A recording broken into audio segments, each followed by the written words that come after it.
A paz do Senhor, queridos irmãos, é muito bom ter você comigo aqui de novo, para junto nós estamos estudando mais uma lição da nossa querida Escola Bíblica Dominical. Para quem ainda não me conhece, eu sou o presbítero Elenilton, faço parte da Assembleia de Deus, e junto eu quero estar aqui com você, estudando mais essa lição para o engrandecimento do nome do Senhor, para que nós possamos estar aprendendo um pouco mais. A Bíblia nos diz que o povo sofre por falta de conhecimento, e nós estamos aqui para aprender do Senhor. Louvado seja Deus por isso. A lição que nós vamos estar estudando hoje é a lição de número 6. E ela tem por título Igreja, Organismo e Organização. O texto áureo, ele diz para nós o seguinte: Escolhei, pois, irmãos dentre vós, 7 varões de boa reputação, cheios do Espírito Santo e de sabedoria, aos quais constituamos sobre este importante negócio. Está em Atos 6, 3. A verdade bíblica, a verdade prática, ela diz para nós o seguinte: a igreja é um organismo vivo. Contudo, como toda estrutura viva, precisa ser organizada.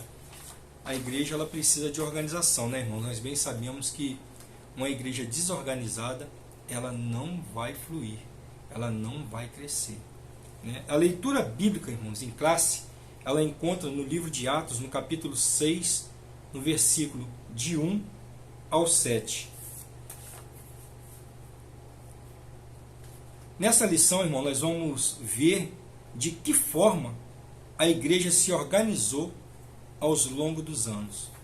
A introdução, ela vai dizer para nós o seguinte: nesta lição vamos conhecer a igreja como um organismo e uma organização.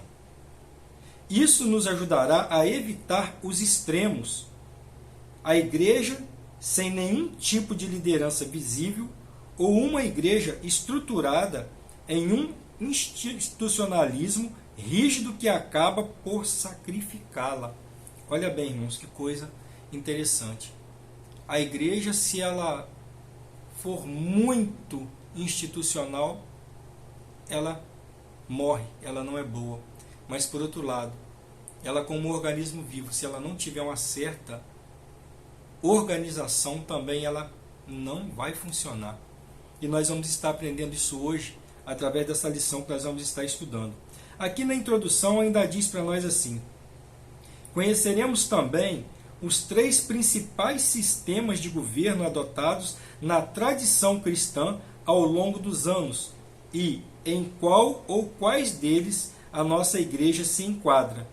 Nós vamos estar observando os modelos de organização da igreja no decorrer de todos esses anos, de todo esse tempo passado, e nós vamos ver em qual modelo a nossa igreja se encaixa hoje. Nenhum desses modelos é mau em si, porém, contudo, é humano, sujeito a acertos e erros. E isso, irmãos, é um fato. Tudo aquilo que é humano está sujeito a acerto e erros. E os preceitos, né, essa organização que nós vamos estar vendo da igreja, são 3 diferentes que nós vamos estar observando. E tanto uma quanto a outra tem seus erros e seus acertos, né? E é sobre isso que nós vamos estar falando hoje.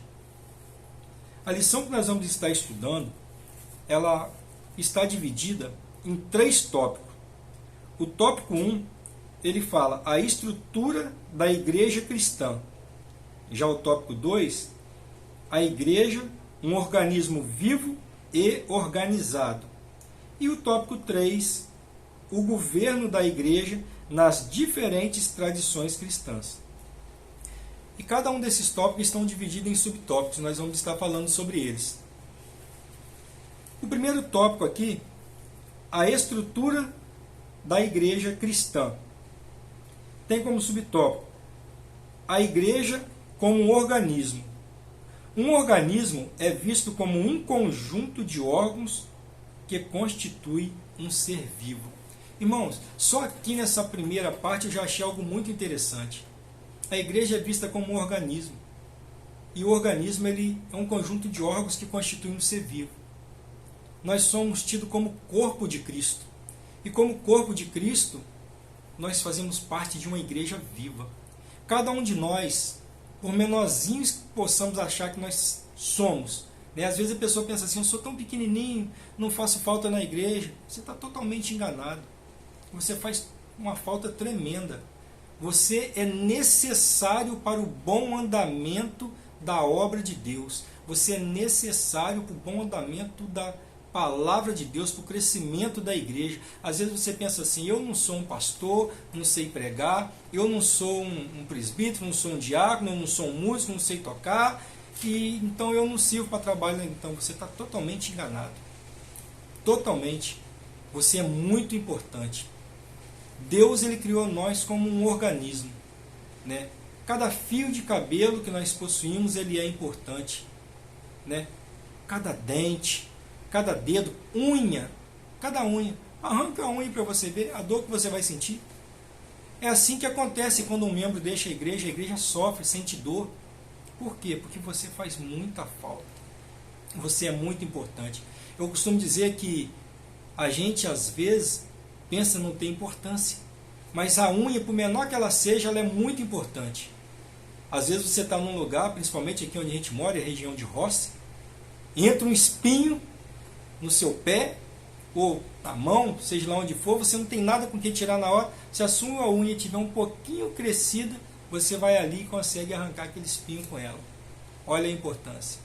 Talvez você pode achar assim, eu não sou cabeça, né? Eu não sou olho, mas você é uma unha que consegue tirar um espinho, consegue tirar um problema que possa estar acontecendo na casa de Deus. Pensa nisso. Você é muito importante para Deus.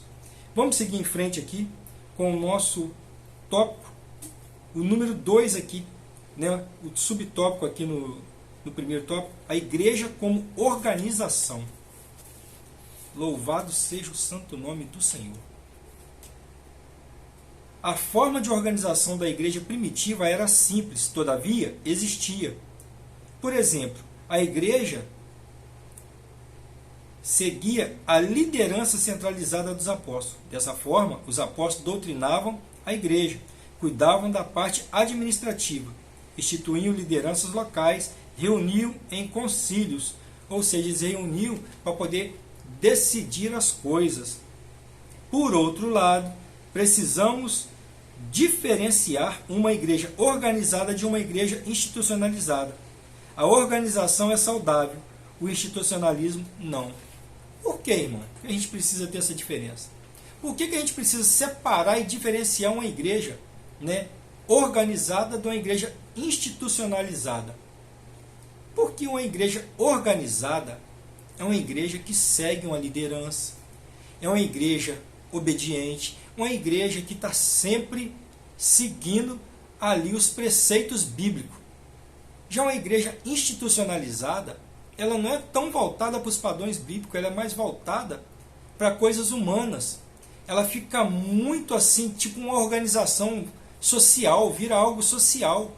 Deixa de ter aquela coisa de Deus, aquela coisa diferente, aquela liberdade do Espírito Santo, porque começa a ficar muito social, né? Começa a ficar aquela coisa tipo uma instituição, como se você fosse num clube, né? Hoje é quarta-feira, a igreja vai ser aberta a tal hora, hoje é domingo, a igreja vai ser aberta a tal hora, seja lá o dia que for que tenha culto na sua igreja. Fica aquela coisa muito social, eu preciso ir por conta disso, então você já acaba indo para a igreja, né? Com aquele tradicionalismo, aquela coisa, aquela formalidade, mas sem aquela liberdade do Espírito de Deus. Fica aquela coisa muito do homem. Então a gente tem que ter muito cuidado para ter um equilíbrio entre isso, entre a formação de uma instituição e uma organização. Porque tanto demais de uma quanto demais de outra acaba se tornando prejudicial à obra de Deus. O número 3 aqui, organismo e organização. Vimos que a igreja, como um corpo de Cristo, é um organismo vivo e é uma organização. Ela existe como organismo, como organização. Nesse aspecto, podemos dizer que não há organismo sem organização. Todo organismo precisa de organização, mesmo as estruturas mais simples. Presta atenção nisso, irmão. Todo organismo precisa de organização, mesmo a estrutura mais simples. Para pensar. Vamos para um exemplo bem prático aqui e de repente pode servir para a vida de alguém que está nos assistindo agora. Você tem um comércio. Seu comércio é pequeno. Às vezes você pensa assim, eu não preciso me organizar, eu não preciso preocupar aqui em arrumar a prateleira desse mercado da maneira correta, eu não preciso preocupar aqui em buscar, colocar uma maquininha de cartão para servir melhor os meus clientes, ou hoje o Pix, que a gente fala muito no Pix, hoje onde você vai ou é cartão é Pix, de repente você não está preocupado com isso. De repente você não está preocupado em passar uma tinta na parede para clarear um pouquinho mais seu mercado, deixar uma luz acesa aqui. Eu não preciso disso porque o meu mercado é pequeno mesmo, né? É coisa simples, não precisa preocupar. Aí você fica com ele desorganizado. As suas contas não estão ali organizadinhas num caderno, tudo direitinho, saber o que entrou, o que saiu. Aí você deixa o barco tocar. O seu mercado vai continuar daquele jeito e a tendência dele é acabar. É acabar. Porque vai vir um outro mercado, talvez do tamanho do seu, organizadinho, e vai passar por cima e você vai acabar parando. Isso em todo segmento da vida. É assim. E a igreja é a mesma coisa. Se não tiver uma organização na igreja, né, começar ali pela liderança, aí vem todos os obreiros, os irmãos, né, as pessoas organizadas em cuidar da igreja, em zelar pela igreja, os porteiros, o círculo de oração. Se não tiver toda uma organização, irmãos, a igreja ela vai acabar. Porque nada sem organização funciona. Mas a minha igreja é tão pequenininha, está começando agora, tem pouquinhos membros. Irmão, ora, organiza, trabalha. Porque Deus ele vai agir. Deus ele vai agir. Deus gosta de coisa organizada. Deus não gosta de bagunça. As coisas de Deus você vê que são tudo colocadinhas ali no seu devido lugar. E a igreja do Senhor ela precisa seguir esse rumo, bem organizada com tudo aquilo que precisa ser feito, porque assim nós glorificamos o nome do Senhor. Vamos para o segundo tópico. Igreja, um organismo vivo e organizado. O subtópico número 1 diz assim: no seu aspecto local. No contexto do Novo Testamento, a igreja existe localmente como comunidade organizada. Dessa forma, havia a igreja que estava em Roma, Corinto, Éfeso, como um organismo vivo. A igreja do Novo Testamento era organizada. Por exemplo, ela se reunia e orava. Contudo, enxergava as demandas sociais que precisavam ser atendidas. Com isso, a igreja instituiu diáconos e elegeu lideranças e enviou os seus primeiros missionários. Todos esses fatos mostram para nós uma igreja agindo de forma organizada. Olha bem, irmãos, nós vimos na lição passada que a igreja como uma igreja local, ou seja, ela inserida na sociedade, né? Templo, as paredes, ela precisa se organizar. Por quê? Nessa organização, nós vemos desde lá do passado da igreja primitiva. E a igreja primitiva, ela tinha a sede e mandava obreiros para abrir trabalhos em outros locais, evangelizando, seguindo o ID que o nosso Jesus mandou, né? E isso mostra para nós que uma igreja viva, ela age de maneira organizada. Precisa ser organizada, porque senão a gente não consegue. Sem organização nada vai em frente. A gente viu os discípulos se organizando, saindo de 2 a 2, um discípulo convidava o outro, envia fulano para mim, manda ciclano para mim, e assim eles iam, né? O tempo ia passando e a igreja do Senhor ia crescendo, mesmo em meio a perseguições, a tribulações, e a igreja continuou crescendo. Por quê?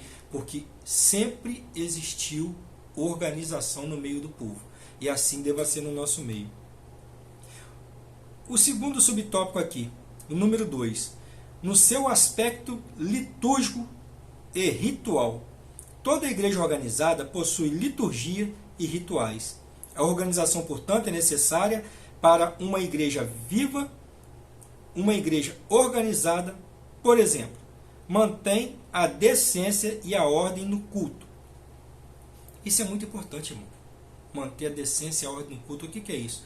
É um culto bem organizado, né? É a gente manter o respeito aos horários, principalmente, né? Porque a gente sabe que às vezes, se a gente não toma conta direitinho ali no horário do culto, o culto passa do horário, mas isso não é bom.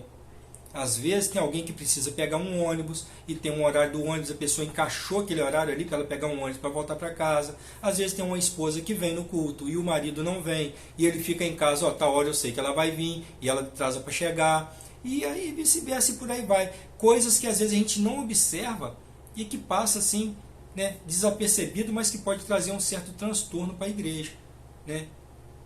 A altura dos instrumentos, né? O próprio som dentro da igreja, dependendo do tamanho do templo, não tem necessidade de ser aquele som estridente, né? Pode ser um som mais baixo, um som que vai dar para as pessoas que estão ali, né, ouvir bem a palavra de Deus, entender bem, para quem vai estar louvando, né, vai ter harmonia da voz de quem está adorando com os músicos que estão tocando. Tudo isso, irmãos, faz parte da liturgia do culto, né? É organização. E a Bíblia vai dizer para a gente, também essa palavra vai dizer para a gente assim, ó, nesse sentido, vemos a igreja primitiva batizando os primeiros crentes em água e realizando a ceia do Senhor. Agora nós já estamos falando, né, da liturgia, dos trabalhos, dos costumes, né, daquilo que a igreja segue, né, que é o batismo em água, né, da Santa Ceia que Jesus instituiu para nós. Isso tudo, irmãos, a gente tem que conservar. A gente não pode perder isso, porque isso nos foi ensinado com os nossos irmãos do passado. São coisas que precisam permanecer no meio da igreja, porque fazem parte do trabalho e da obra de Deus. O batismo nas águas, que é para o arrependimento, significa o sepultamento do velho homem, quando você batiza alguém nas águas, o batismo por imersão, né? A pessoa desce as águas e quando ela levanta, sepulta o velho homem e nasce um novo homem, um novo ser. E a Bíblia fala que aquele que está em Cristo nenhuma condenação há, né? A pessoa quando nasce de novo, nasce da água e do Espírito, assim como Jesus falou para Nicodemos, ela é uma nova criatura. E ela passa a ter novidade de vida, a vida dela passa a ser outra, totalmente diferente. Então nós precisamos conservar isso. E a Santa Ceia, ela representa a nossa comunhão com Cristo, no partir do pão, e não apenas com o Senhor Jesus, mas com os irmãos, né? Isso nos une como igreja em um só corpo, que é o corpo de Cristo. Amém? O terceiro tópico diz para nós assim: o governo da igreja nas diferentes tradições cristãs. Episcopal. A palavra traduz o grego e aparece algumas vezes no Novo Testamento. No contexto atual, o episcopalismo defende que Cristo confiou o governo da igreja a uma categoria de oficiais denominados bispos ou supervisores. Com o tempo, esse sistema passou a defender a primazia de um bispo sobre o outro e terminou culminando no papado romano. Ou seja, esse sistema episcopal tinha o bispo como líder supremo, né, que estava ali sobre todo mundo. Porém, tinha aquela coisa de um bispo estar acima do outro, ter aquela pessoa além para poder falar, para dar a palavra final, e terminamos no papado romano, né? Nós sabemos que a Igreja Católica ela tem o Papa instituído como seu líder supremo, e veio através dessa passagem, né, episcopal, dessa forma de governo, de liderança na igreja. Agora, o segundo subtópico aqui, diz presbiterial. Presbiterial, o ofício de presbítero é encontrado no Novo Testamento. Contudo, no atual sistema presbiterial, a igreja elege os presbíteros para conselho, dessa forma, o conselho possui autoridade para conduzir a igreja local. Olha bem, irmãos, a igreja elege um conselho de presbíteros, e esse conselho, ele vai dirigir a igreja. Ele vai dizer de que maneira a igreja vai andar, né? É um colegiado. As pessoas estão ali, né, juntos e vão decidir, não, nós vamos tocar a igreja dessa maneira, vai ser dessa maneira, tudo decidido pelos presbíteros. Não tem ninguém acima. Agora nós temos também o modelo congregacional. No modelo congregacional, diz o seguinte: a prática de eleger os dirigentes da igreja local no contexto do Novo Testamento é vista em Atos 14, 23. Nesse atual sistema, o pastor é eleito pela Assembleia Geral da Igreja. Assim, as igrejas locais são autônomas nas suas tomadas de decisões, não estando sujeita a nenhuma interferência que venha de fora. É o modelo usado pelas igrejas batistas. Então, irmão, nesse modelo congregacional é assim que acontece. O pastor envia alguém para outro lugar, a pessoa chegou lá, pregou, ganhou almas, abriu outra igreja, aquela igreja ela é independente, né? Ou seja, aquela pessoa que está pregando ali também é eleita pastor daquele lugar pelos membros daquela igreja, e ela não responde a nenhuma outra, elas são livres, né? Não tem aquela coisa assim de tipo um campo a dar satisfação, pertence a tal, não, a igreja é livre, ela é independente. Agora o quarto subtópico diz aqui, o sistema de governo de nossa igreja. Agora nós chegamos no ponto onde nós vamos estar entendendo como é que funciona as nossas igrejas, né? O sistema de governo das Assembleias de Deus, como é que ele funciona. Vamos dar uma olhadinha? No contexto norte-americano, as Assembleias de Deus se aproximam mais do modelo de governo presbiterial. Por outro lado, no contexto brasileiro, nossa igreja reúne elementos dos sistemas episcopal e congregacional. Ou seja, a nossa igreja ela tem um modelo híbrido. Ela pegou um pouquinho de cada um desses modelos e formou, né, o modelo de governo das Assembleias de Deus. Contudo, esse sistema de governo sofreu modificação a partir da criação geral em 1930, porque a nossa igreja ela tinha o sistema, conforme eu falei antes, né, presbiteriano, né, o sistema ali regido por presbítero. Porém, em 1930, quando teve a reunião ali para definir como seria, a igreja acabou adotando um pouquinho de cada um, e é o resultado que nós temos hoje. E nós precisamos, irmãos, ter muito cuidado, conforme eu falei lá no início, para não ter aquela coisa de extremo, nem ser muito estrutura física, né, organizacional, e nem ser muito, irmãos, né, também de forma organismo, porque a gente não pode ficar preso a uma coisa. Eu acho, entendo que um equilíbrio ali faz com que a gente consiga caminhar bem. Eu acredito que esse também tenha sido o entendimento dos nossos irmãos quando se reuniram e chegaram a esse consenso de trabalhar com a igreja dessa maneira. Então a nossa igreja ela é organizada, né, com líderes, com um campo onde nós respondemos, né, as nossas congregações são dirigidas, né, por presbíteros, por outros pastores, mas que responde a uma igreja matriz, a uma mãe, né? Então, esse modelo ele tem funcionado bem para as Assembleias de Deus. E isso é bom, né? Porque nós temos visto trabalho, desenvolvimento, e nós precisamos manter isso funcionando, né, e com todo carinho e com todo cuidado, irmãos. Porque assim a igreja do Senhor ela vai continuar crescendo sobre a face dessa terra. A conclusão dessa lição, irmãos, ela vai dizer para nós o seguinte: nesta lição fizemos uma análise da igreja como organismo e organização. O que ficou claro é que as Escrituras destacam a igreja como um organismo vivo e organizado. Isso ficou bem claro para nós, né, irmãos, que a igreja, né, ela é mostrada através da Escritura de Deus que ela é um organismo vivo e que precisa ser também organizado para um bom crescimento e desenvolvimento.